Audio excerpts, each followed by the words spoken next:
Lesson 21-2 is going to cover exponential functions. So our target today is to identify and write exponential functions and determine decay and growth factors. So we're using a note sheet for today's lesson. So make sure you have the 21-2 note sheet that's posted in Google Classroom. You're going to want something to write with, and you probably want a calculator. Okay, let's get started here. So what we're going to be doing is talking about what an exponential function is. So we're in a kind of a brand new topic here, but an exponential function is a function in this form. So let me maybe highlight this. Okay, where it's a times b to the x power. So our variable here, x, is in the exponent spot. That's how it gets its name, exponential function. Okay, a and b are just going to be constants. Okay, and we'll talk about domain and range probably a little later on. Okay, so if we look at some patterns here for exponential functions, we could look at kind of this table. So the x's are increasing just by 1, so we're not going to really focus too much on those, but let's focus on these numbers here. Okay, so the y values are decreasing, okay, by a constant of 1/2. So we're technically taking this number and dividing by 2 each time, which is the same as multiplying by a half. What kind of sequence is this if we are dividing by 2? Okay, well, this is a geometric sequence, okay? So anytime we have geometric sequences, then we're going to be using these exponential functions, okay? But let's talk a little bit about the key parts of these functions, okay? So we have this equation. It's a times b to the x power.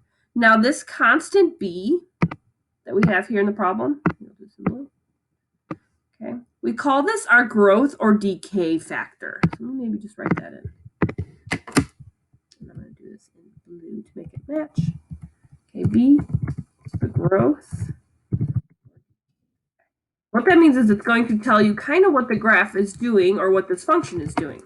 So if that B value, okay, whatever number that is, if it's between 0 and 1, so a number less than 1 but bigger than 0, so like a half, for example, that is showing us exponential decay.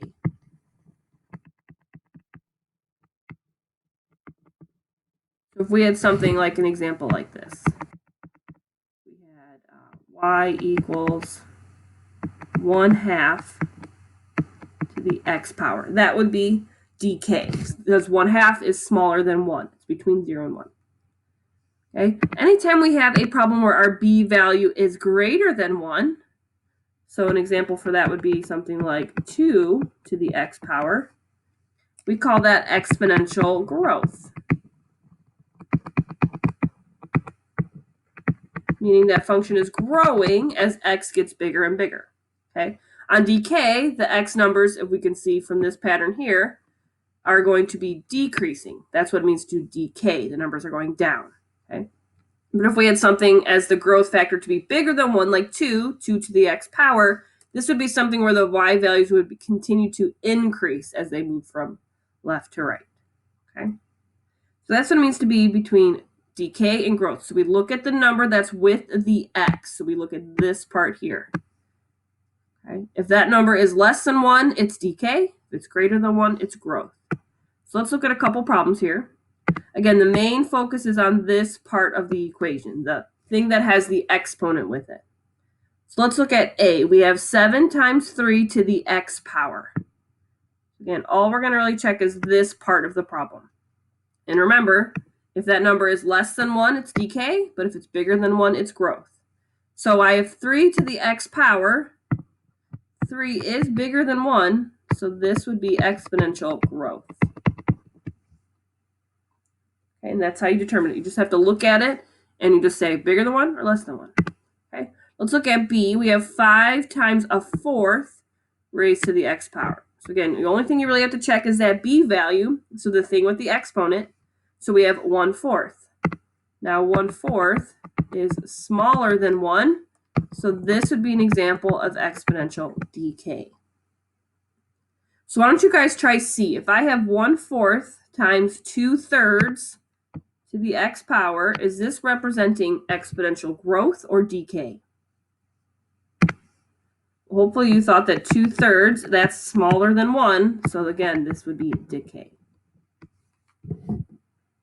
Okay, so that's how you can tell if something is growing as the numbers get bigger or decaying, getting smaller, so decreasing. All right, let's move on to our second type of problem today, whereas I'm going to give you a table, and you need to look at the pattern that's going on here and determine if this table is showing you a linear pattern, an exponential pattern, or neither. Okay, so here's how you can tell. You're basically just going to look at what the y values are doing. So let's just kind of highlight those so we know what we're looking at. So for example, in this problem, I'm only really caring about the y values. That's where my pattern is going to be. Now, something will be linear if it has an arithmetic pattern. And if we remember arithmetic, that means we are doing what to the next number? Okay. Arithmetic is adding or subtracting by the same constant, right? A table is showing an exponential pattern if it's geometric. And we know geometric means we're multiplying by a constant. So let's look at A here. Let's look at what our y values are doing. If I go 1, 3, 9, 27, 81, are we adding by a constant or multiplying by a constant? In this problem, we're timesing by 3. So if we're multiplying, okay, then that would be a exponential function.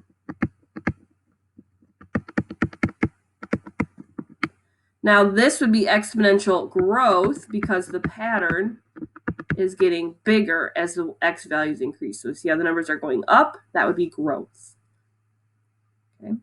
Let's look at B, and again, just focus on the y values here. 4, 8, 14, 22, 32. Would you say that that is linear, exponential, or neither? Okay, well, let's go through it. The answer here is neither, and let me show you why.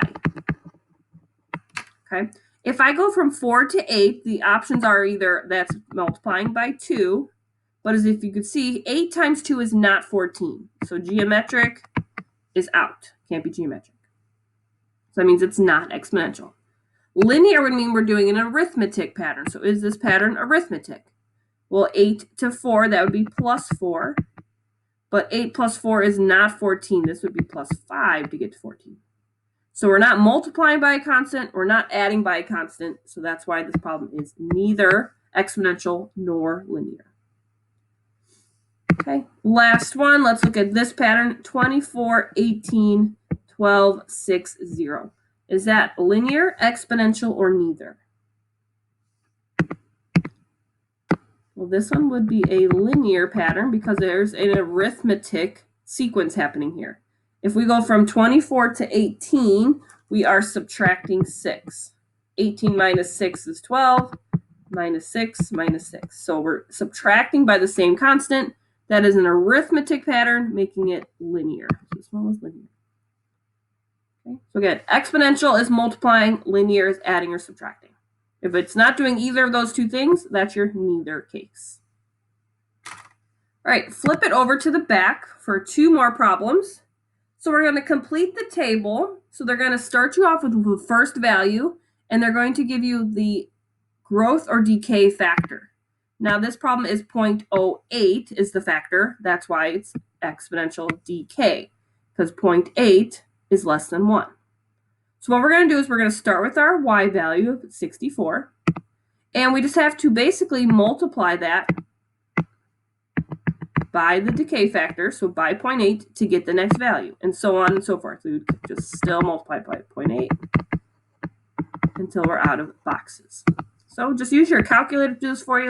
If I take 64 and I times that by 0.8, I get 51.2. And we're just going to keep doing that. So times it by 0.8 again. There's our next value. Times it by 0.8. And one more. Okay, so those are the next 4 values from the box following that decay factor. So you just take the previous number, multiply it by the decay factor, and that should give you your answer. Do it again to get the next one in line, and so on and so forth. So our answers here. We're at 51.2, 40.96, 32.768, and lastly 26.2144. And again, we know this is exponential decay, and look at your values, they are decreasing, so you know you did it right. Okay, if these numbers were going up, then you did something wrong when you multiply, because they're telling you it's a decay factor, so your answer should be decreasing for decay. Right, so I'm going to have you guys try B, and then we are done with this video. So given the function has exponential growth of factor of 2.3, so you're going to take your first value 4, and you're just going to multiply by that factor, by 2.3. And that should give you your first answer. Do it again to get the second answer, again and again, until you have all 4 values filled out. So go ahead and fill in this chart. Now again, it's exponential growth, so make sure when you're done, your numbers are all getting bigger as they move from left to right. Okay, if you did everything correctly, here are the answers. Okay, you could have rounded your decimals a little bit if you wanted to. I just kept exactly what was in the calculator, but that is what I got. Okay, so an exponential function has that general form. We're going to use more of this when we kind of do a couple more problems. So this general form here, a times b to the x power. So again, exponential functions have the x, your variable, in the exponent spot. That's where it gets its name. So growth and decay, again, come from the patterns that you see. If it's a arithmetic pattern, that would be a linear function, but anything that's geometric, multiplying by a factor, would be an exponential function.